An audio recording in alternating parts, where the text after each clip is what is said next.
you for tuning in to your one and only track and field bleacher reporter. I'm your host, the official track head here, coming to you with this weekend's recap of the NCAA Division I women's track and field action.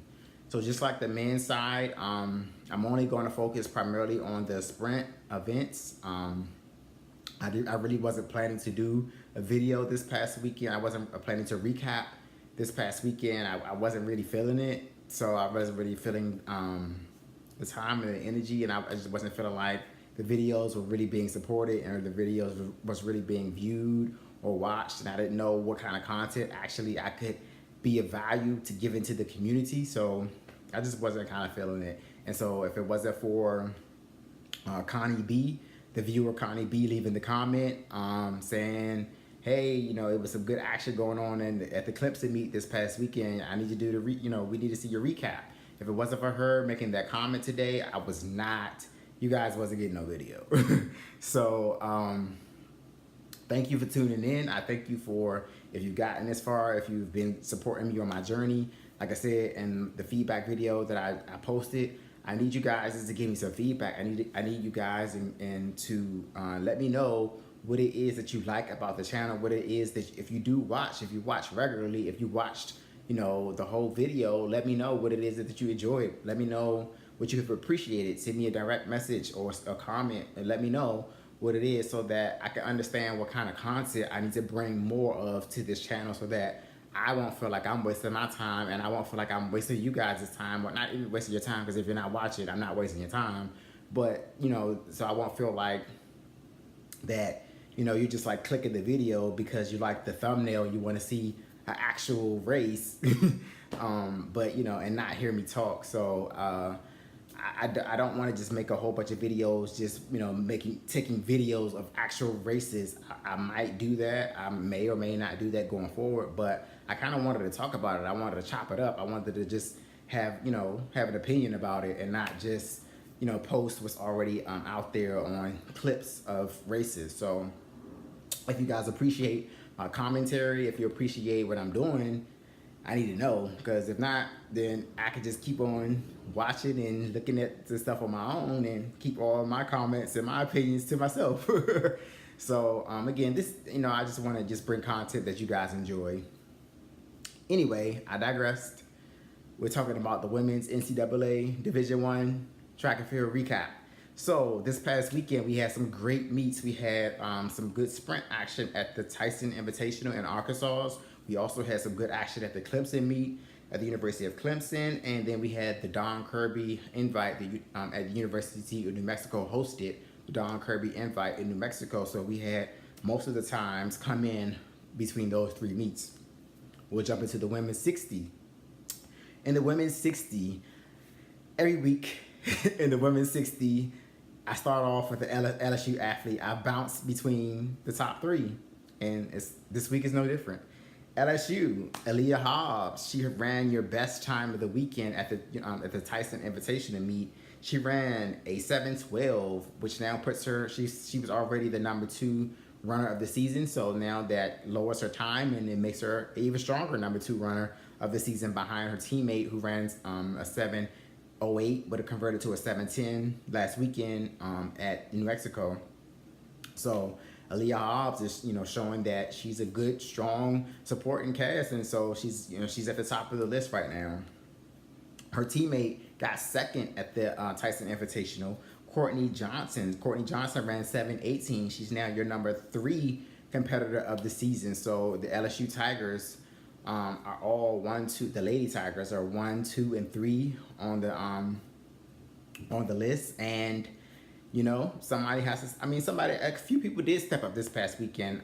We had a couple of individuals step up, but in the finals they didn't step up. So Janelle Smith from the University of Auburn and Natalia White, her teammate from the University of Auburn, both stepped up with huge PRs. Janelle Smith ran 7:18 in the semis at the Tyson meet, and Natalia White from Auburn ran 7:19 in the semis at the Tyson meet. But Janelle Smith, I think, kind of injured herself a little bit or had some issues in that race when she ran 7:18, and so I think that they held her out for the finals because she didn't run the finals because she was actually limping a little bit after she ran that 7:18. So they set her out and didn't chance anything going forward. But Natalia White from University of Auburn actually ran the finals after running 7:19 in the semis. She got sixth in the finals, running a 7:31. So she didn't rise to the occasion. She beat Kortnei. I don't know if she beat one of them beat Kortnei Jones. One of them beat Kortnei Johnson in the final. One of them beat Kortnei Johnson in the semifinals. I can't remember which one of them had raced Kortnei Johnson in the semifinals, but in the finals, Natalia White from Auburn did not show up, and she ran 7:31. So, you can run a 7:19, that's great, but if you can't run that, or you can't run close to that in the final, you may not be the type that's going to be able to break up and the top three of LSU. So we had this past weekend, we had Tiana Daniels make her season debut in the 60.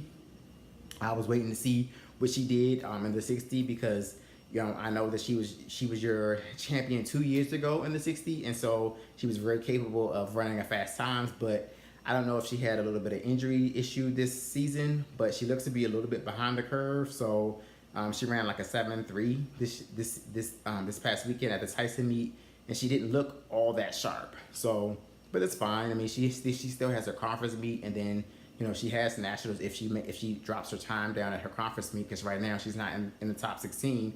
But if she drops her time down at her conference meet, then she'll be able to make it to nationals, and hopefully she can come into shape at that time. But if not, I'm not quite sure who else would be able to break up the LSU girls, but I'm sure there's somebody out there that could do it. Sorry. Also, other Tyson meet, the Tyson Invitational Women's 60 results. Jayla Baylock from the University of Arkansas, she ran a PR of 7:22, and Cassandra Hall from LSU, the LSU sophomore, she ran a PR of 7:23. So Jayla Baylock is now your number 8 performer in the women's 60 of the season for the collegians, and Cassandra Hall from LSU is your number 9 performer for LSU. She's running at that 7:23 this past weekend. Janelle Smith from Auburn, like I said, she ran in the semis. She didn't run in the finals at Tyson's, but she's your number 4 competitor this season. And then her teammate Natalia White from the University of Auburn ran 7:19 in the semis, and so she's now your number 5 female in the women's 60 this season. At the Clemson meet, we also had individuals run the 60 at the Clemson meet. Twanisha Terry, the freshman from USC, was your top collegian. She won the women's 60 at the Clemson meet, running 7:23, which is a PR for her. So good job, Twanisha Terry. Kai Westbrook, her teammate from USC, ran 7:25. And Celera Bonds from Kentucky, the University of Kentucky, she ran 7:25, which is a PR for her. So two individuals at the Clemson meet set PRs in the top 3. We had Twanisha Terry. She's now your number 9 ranked collegian this season in the 60 with her 7:23. And Kyle Westbrook is your number 11 ranked competitor this season. And then Celera Bonds from Kentucky is your number 12 ranked competitor. So those individuals put down some good times this past weekend, and I'm sure they'll have chances to lower their season's best during their conference meets. Also in the 60 at the Don Kirby Elite meet in New Mexico, hosted by the University of New Mexico, we had Mackenzie Dunmore, the sophomore from Oregon. Oregon has been hurting for some sprinters. I mean, not hurt for some sprinters. They have a lot of sprinters there, but with their top sprinters and Deja Stevens and Hannah Cunliffe going pro, and Ariana Washington not really looking up to snuff. She's not looking like her former self right now. Oregon needed some type of help in the sprints, and Mackenzie Dunmore stepped up big. She won the New Mexico Don Kirby Elite race. She beat Ashley Henderson in the process. That was a really good race. Mackenzie got out really, really well and held off Ashley Henderson, who charged really hard those last 20 meters. But they ran good times. It was a 7:18 altitude time, and they converted to 7:20 on the season's list for Mackenzie Dunmore, which is now the number 6 time of the season. Ashley Henderson from San Diego State, she ran a 7:19, which converted to a 7:21 for altitude. So good job for those two. And so we'll see as the season goes on if those two can improve their times and potentially break up the LSU hold that's going on right now in the women's 60. So the women's 60 is going to be a really good event at nationals. I mean, even at the conference meets, you'll have Oregon versus the USC girls, and then at the SEC meet you'll have LSU versus Kentucky, and then the Auburn as well. So we'll have some good times come out of the conference meets, and then in the ACC they'll have some good times as well. So I feel like most of the and also the Big 12 will have some good times with Texas and some of those schools, Oklahoma. So I expect some good times coming out of those conference meets in the next couple of weeks. In the women's 60-meter hurdles, we had Jasmine Camacho-Quinn from the University of Kentucky set a PR. She ran 7:95, finally breaking 8 flat for the first time. So congratulations, Jasmine Camacho-Quinn. She was at the Clemson meet. She won the Clemson. Actually, she didn't win the meet. Kendra Harrison won the meet. She ran 7:72, but set the tied the American record. But we're not talking about the professionals. We're talking about collegians. But Kendra Harrison actually won the meet, and Jasmine Camacho-Quinn got second, but she was your top collegian, running a 7:95. Also in that same race, Anna Cockrell from USC ran a PR of 7:96. So Anna Cockrell is now your number 3 runner of the season behind her teammate Deanna Hill, and then Jasmine Camacho-Quinn is your number 1 runner of the season, ranked runner of the season. In the same race, Gabrielle Cunningham from North Carolina State, she ran 8:05. That's a PR for Gabrielle Cunningham, and then also, and that's the number 6 time of the season on the NCAA list. Chanel Brissett from USC, the USC freshman, ran an 8:09 PR for her. She's your number 7 competitor of the season. At the Tyson Invitational meet, Kortnei Marshall from LSU, the LSU sophomore, won the women's 60-meter hurdle. She ran 8:04, so she's inching close. She hasn't PR'd yet in the 60-meter hurdle since she's been a collegian, but I mean she ran an 8:02 in high school. She's your high school record holder. She ran that in 2016, so she's getting close to her high school PR. So Kortnei Marshall from LSU, I expect probably by conference she'll probably will run faster than 8:02. She'll probably be in the 790s at SEC, I imagine, and then maybe at national she'll probably definitely be in the 790. So I expect Kortnei Marshall to run better than her high school record 8:02 performance from 2 years ago very soon. She's your number 5 competitor of the season. She beat Pedro Seymour from Texas. She ran 8:09. She's your number 8 competitor of the season. And Peyton Chadwick ran 8:10. She had already run 8:09 before, but she's your number 10 competitor of the season.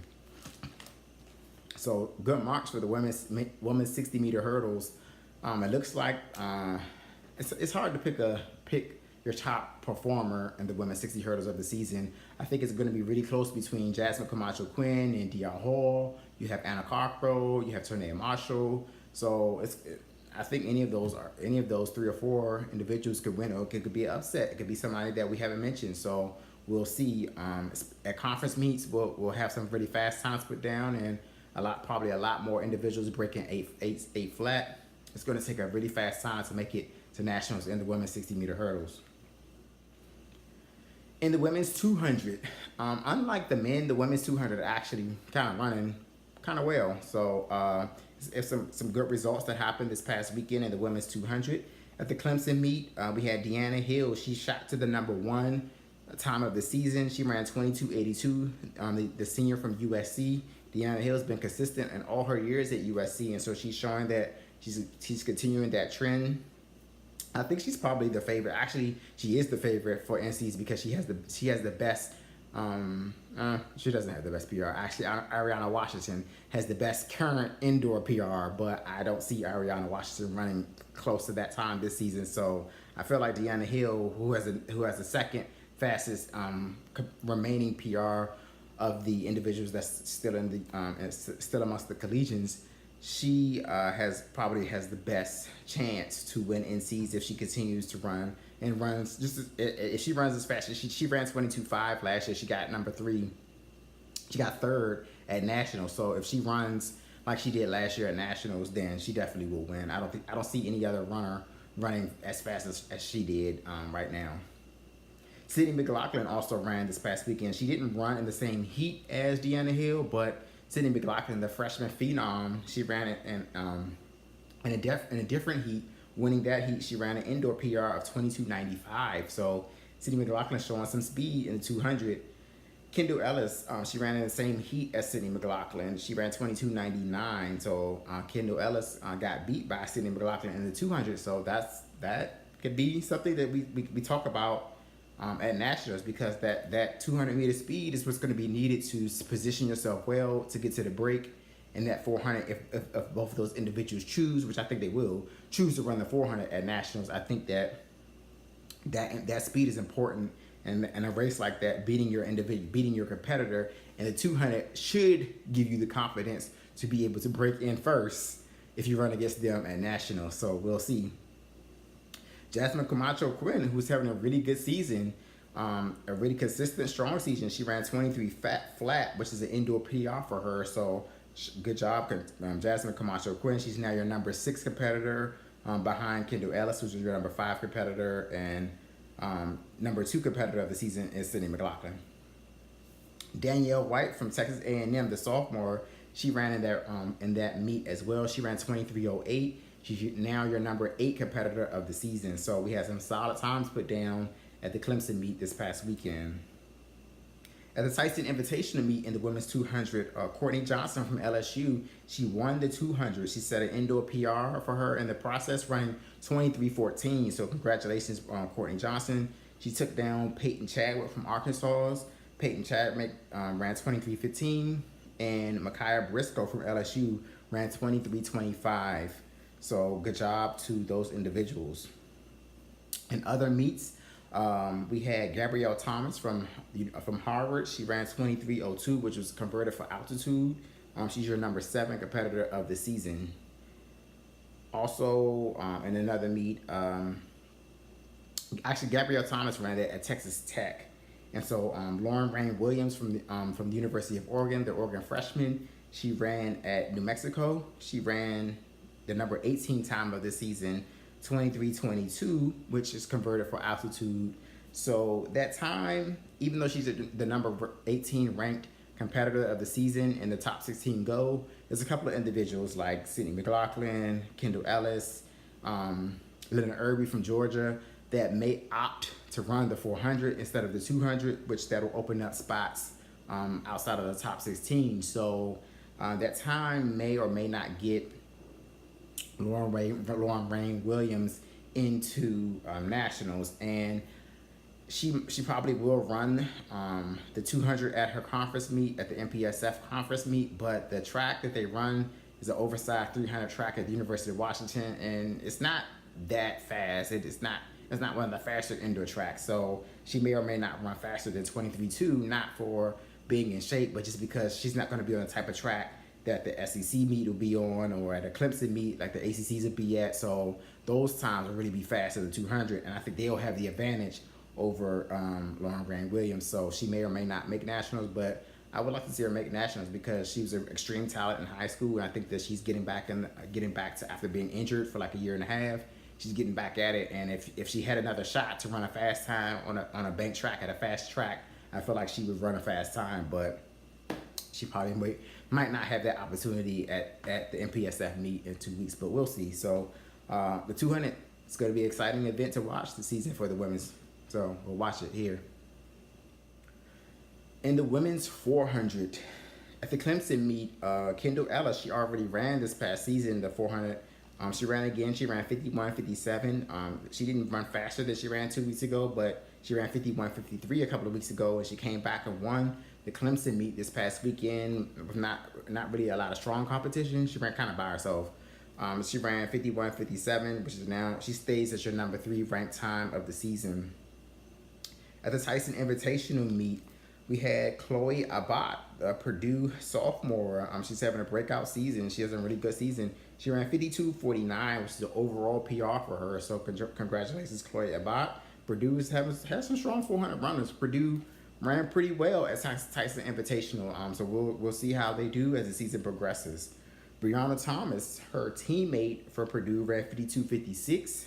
They are now the number 5 and the number 7 ranked 400 athletes of the season. Deanna Jackson from Tennessee Tech. She set an indoor PR this past weekend of 52.84. She's now your number 12 competitor. She ran that at the Tyson Invitational meet as well. In other meets at the Don Kirby Elite New Mexico hosted meet, Hannah Waller from the University of Oregon, sophomore, she set an indoor PR this past weekend running 52.55, which was converted for altitude. She's your number 6 competitor of the season. Brianna DeRogers from Oregon, also the Oregon transfer from Texas A&M. Brianna DeRogers, sorry, I can't get her last name right. She ran 52.83, which is an indoor PR for her. It was converted for altitude, but it was still an indoor PR for her. She's your number 11 competitor of the season. DeRoger, I think that's her last name. But anyway, I ain't gonna be playing with that all night. So that was her indoor PR, and so shout out to her and shout out to the other 400 meter competitors of this past weekend. So the 400 looks like it's gonna, I think the times will get faster at nationals. At the conference meet in a couple of weeks, the times will get faster. This past weekend in the 800, we had Sammy Watson make her debut in the 800. I had some concerns about Sammy Watson because she had had a little bit of issue at home in the 400 like a month ago, and so since then she's been quiet. She hasn't run any of the meets that Texas A&M has run, so she made her debut. She came back on the track this past weekend at the Clemson meet. She won the 800 at the Clemson meet running 2:03.42, which is a great debut for her. She's now your number 3 competitor in the 800 this season amongst the collegians, so that will surely qualify her for nationals. And so we'll see how she drops her times as the season progresses. So good job, Sammy Watson. She's back on the track. We'll see how she does as the season progresses. In the women's 4x4, we had some really good 4x4s this past weekend. The USC women, just like the men, they ran and they came and they conquered the 4x4 at the Clemson meet. They got close. They didn't break the 4x4 record, but they really got close to breaking their 4x4 record. They ran 3:27.56. The record is 3:27.0, so it's 3:27 low they set last year at Indoor Nationals. But the team of Kyra Constantine, Anna Cockrell, Deanna Hill, and Kendal Ellis ran the 4x4, with Kendal Ellis having a great 50.11 split on anchor. I mean, they ran this by themselves. They were out, the last 2 legs actually were out in front of the rest of the school. So for Kendal Ellis to run 50.11 by herself, and that's probably one of the better, if not the best, 4x4 split indoors amongst the collegians that I've seen. So I don't know if I don't think anybody on the collegiate side has ever split 49 seconds in the 4x4 indoors. So I know they've done it outdoors. I'm not talking about outdoors. I'm talking about indoors. To run 50-11 split, I think that's probably one of the fastest splits ever made by a female in the 4x4. So on the collegiate side, I don't know if anybody tracks that. I don't know, but we have to do a little bit digging to see if that's true. But in that race, USC ran against Florida, who actually had the lead after the first 2 legs. Sharika Barnett from Florida popped off for Florida. She ran a 51.74. USC had popped off with a 52.96, and Kyra Constantine. So Florida had about a little over a second lead over USC after the first leg. Florida's second leg split 52.13. USC's second leg split 52.26. So Florida extended their lead a little bit. So they had almost a second and a half over USC going into the third leg. That's where Florida lost it. Their freshman Lauren G ran 54.14, so that wasn't a really good split for Florida on their third leg. And Deanna Hill was able to overcome that, running 52.24. So that's where USC made the ground up, and they were able to give Kendal Ellis the baton in the lead. And she just, she did her thing. She didn't just cruise. She split 50.11, so she was flying on her split, running a 50.11 split over, and Florida ran a 54.05. So Florida's last two legs split 54 after opening up with a 51.7, a 52.1.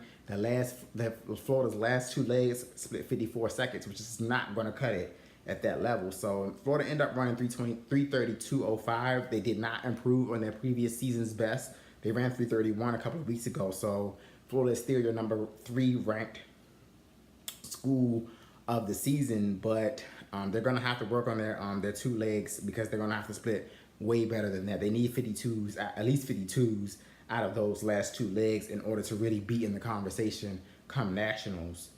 Also, this past weekend at the Clemson meet, Alabama ran your number 7 time of the season. They ran 332.72, so Alabama is rounding into shape. We had the University of Tennessee run 332.90, so the University of Tennessee is putting themselves into the nationals conversation, not the fast heat. They're gonna be in the top 3 or 4 at nationals, but they're putting themselves to be amongst the top 12 at nationals this season.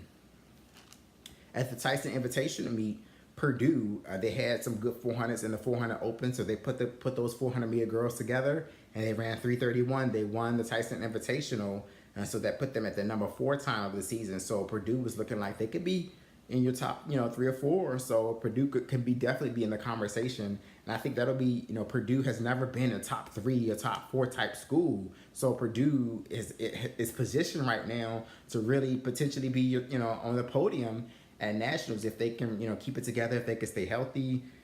They have a chance. I mean, that's huge for them. So a team like Purdue, who has never been, in that top tier, they're showing that they definitely could do it. LSU ran well this past weekend. LSU ran 333. What's notable about LSU's performance is that their B squad ran 335, but their B squad actually had Cassandra Hall, who split 51.7 on their B squad, which would have been the best split on their A squad. So I feel like Cassandra Hall can probably now get put back onto the 18 4x4, and one of the individuals come off the 18 4x4. If Cassandra Hall would have removed LSU's weakest split, they would have run 331 as well. So because LSU's weakest split on their A squad that ran 333 was 53.7 or something like that. So she almost split like 2 seconds faster than LSU's weakest A squad split. So they could have lowered their time almost 2 seconds, which would have put them right in the 331 range, close to Purdue. So that would have been a good race. So LSU has some shifting around. I'm sure they'll do it at SEC. I'm sure they'll change her and put her on a 4x4 at SEC, and they'll probably try to run a faster time, and they'll have competition to do it. So we'll see how that goes in 2 weeks. Also, and finally, at the Don Kirby, New Mexico meet, the University of Oregon ran all by themselves. They ran 330, which was converted for altitude. So that put them now at the number 2 ranked time of the season. Like I said at the beginning of the season, I kind of felt like USC and Oregon would have the top 2 4x4s. Obviously, USC running 327 is showing that they may be a little bit ahead of everyone else. But Oregon ran by themselves. Oregon didn't have anybody pushing them on any of their legs from the very first leg. They led the race from start to finish, so they didn't have the competition that USC did, which USC was behind Florida almost a second and a half. So USC had competition on their first 2 legs. Oregon had no competition on any leg, and they ran 330. So I'm sure if they run against some competition, they'll probably be able to lower their time, at least by a second or more. So they could probably run 329, close to 328, if they had somebody pushing them. So that'll be, good. We'll see how that 4x4 plans out at nationals. But again, good times, done. There was still a lot of great times done in the mile and 3K and all those races. But I'm not getting into that on this video. I just want to stick with the women's sprints because that's what seems like everyone, majority of the people that do watch my channel, that's usually what they comment on, or they don't really, focus on when I do, when I do reviews or recaps on distance events. So I don't know. Let me know. Let me know how you feel about that. Let me know what you want to see. Give me some feedback. Like I said at the beginning of the video, if you gotten this far, this was a long video too, but it was a lot going on this past weekend, and this was a really good weekend. This was a great weekend for track and field, and like I said, I wasn't about to do this video, but I did it. I've given it to you. I've given you my opinion. I was trying not to make it so long, so I apologize for it being so long. If you got this far, let me know. If you gotten this far, I appreciate you. Thank you. And if you've gotten this far, just know that you are the reason that I'm doing these videos. For those few individuals who actually watched my videos to completion, you're the reason why I did it. So let me know. Give me a shout out. Let me know who you are, so I can just I can let you know I appreciate you and thank you personally. So thank you for tuning in to the Track and Field Bleacher Report. I'll see you next time.